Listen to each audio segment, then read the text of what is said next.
Hey YouTube, it's Braeden from Braeden's Crystals. Today's video is going to be all about how to silversmith and just like getting the basic materials. So I'm going to go through all the materials you're going to need to make a simple ring.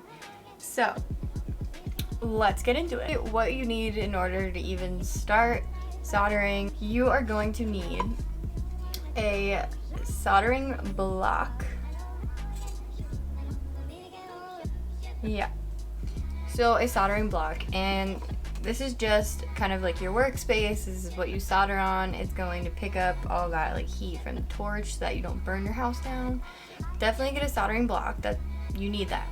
And then you will also need a torch. Mine does not work, so I use this lighter. And then, of course, you need safety glasses. I just use these basic safety glasses.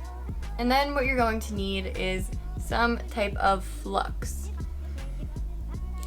Okay, flux. Well, flux comes in a lot of different mediums, textures, blah, blah, blah. You can basically get it as like a little, it kind of looks like Mod Podge, and it comes like in a little container, and it has a little brush, and you brush on the flux onto your piece where you're gonna put your solder. That is one flux.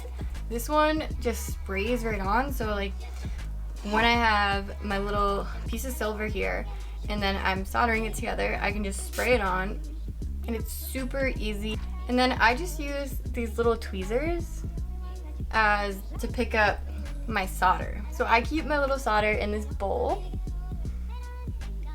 I buy solder in wire form, and I get easy, medium, and hard. So having 3 different variations of solder is really helpful. It basically just helps from all your solder melting apart when you keep putting on little pieces, which is important when you're making rings because there's a lot of different pieces usually, unless you're just making a simple band and bezel. So my mom made me this really cute solder wire holder. And so basically the H just means hard, medium is medium, or M is medium, and easy is an E. I twist around the solder so it sticks in here, and then I can keep track of which one is medium, hard, and easy. So I just take the wire and I usually cut it up into little pieces like you saw in the bowl. And that is basically it as far as the soldering material that you will need in order to get your workspace together. And then for the materials for the silver, I just like to use 24 gauge silver sheet metal. 24 gauge is easy because I just use scissors to cut it instead of having to use a saw. Use a jewelry saw only when you need it, I guess. I just use this and I cut it out. Yes. Okay, so then I cut it out like this.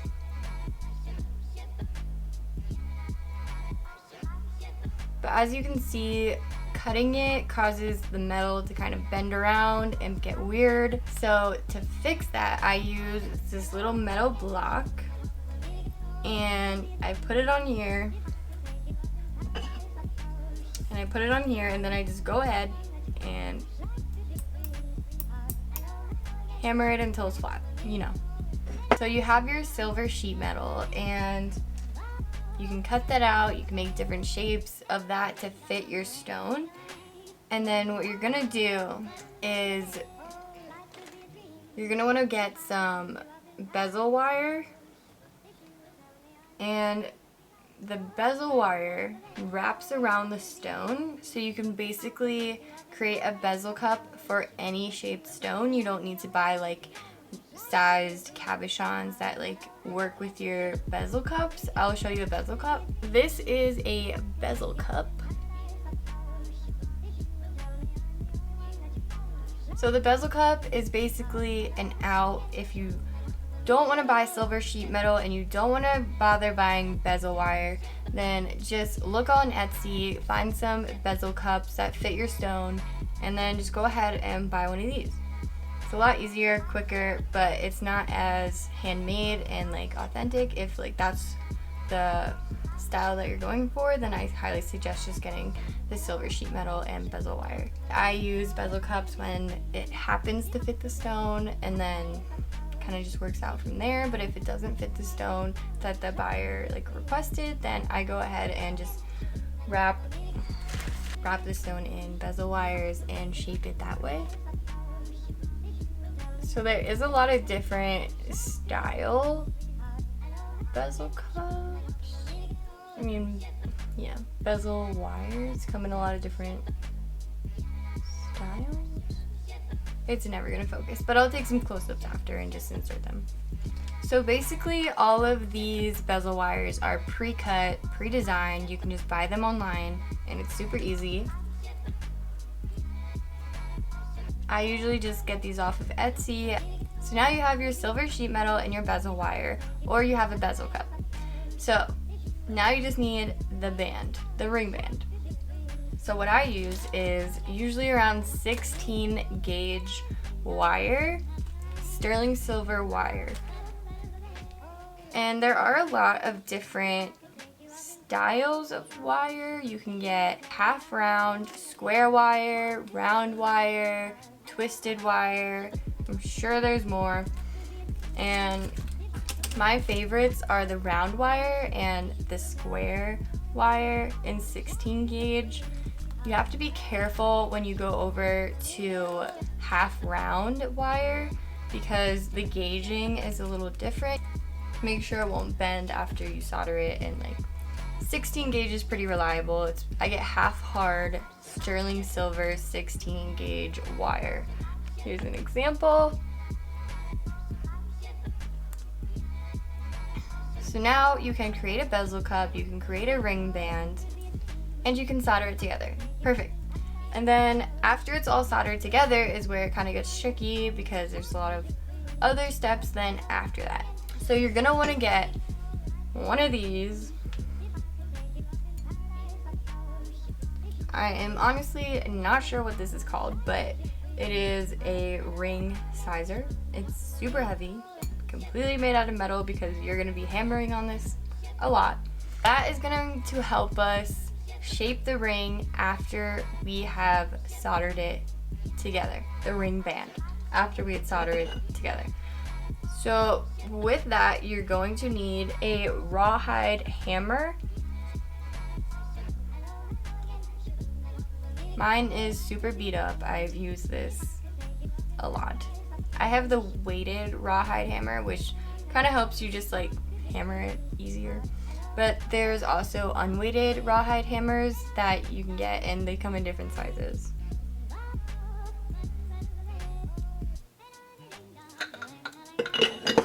So I have two of those. You can also, I would also buy one of these hammers. So you're going to need those hammers. And then, what else? I also highly recommend just getting some jeweler's pliers. I think that's what they're called.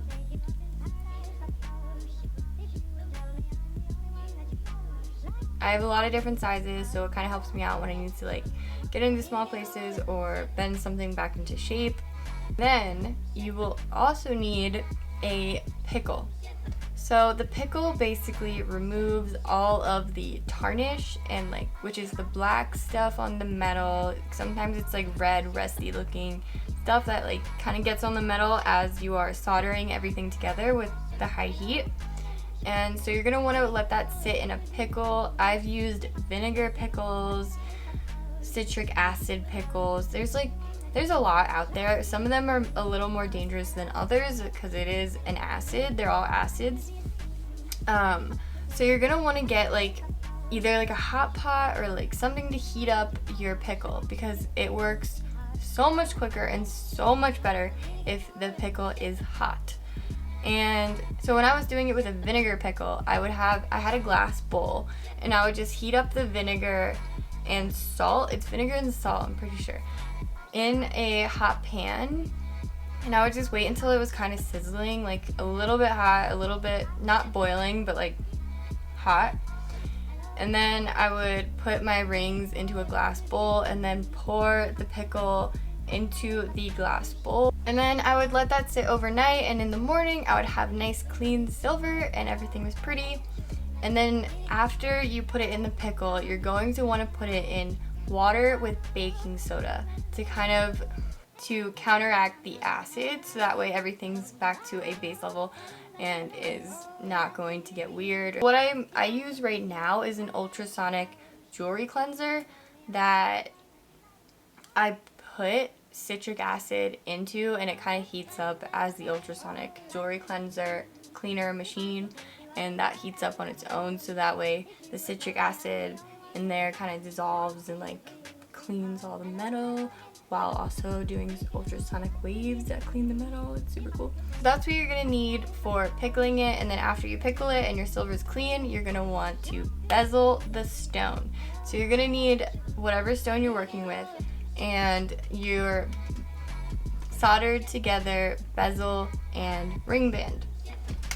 And what I use, I bought this on Amazon. So I bought this tool on Amazon. It's just a basic bezeling tool. So what I do is I use a clamp. So I use this clamp and I clamp it onto my table and then put the ring in here and clamp it up as a clamp does. And then I just go around and I bezel my ring. And I bezel my cabochon onto there. After you have a completed ring, so your ring is looking good, you got your stone in it, you got your metal all soldered together, now you just need to polish up your ring. And what I used when I first started out was just nail files. As you can see, it does destroy your nail files and you will go through a lot of them, but I still use this to just get out a lot of the bezel marks and other little scratches that have happened over the process. And I just have like different grades of sandpaper.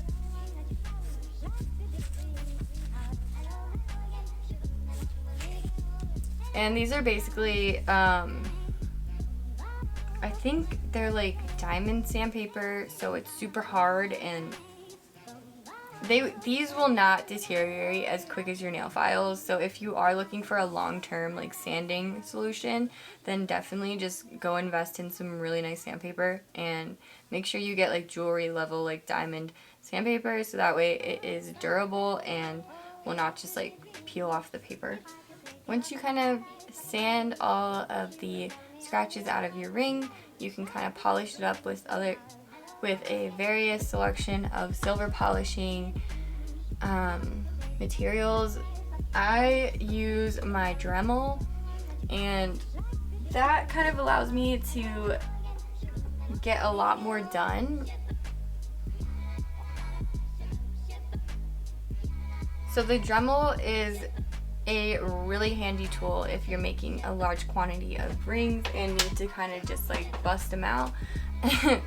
Then that really helps because you don't have to sit there sanding each individual ring for like hours. I used to do that. It took me forever.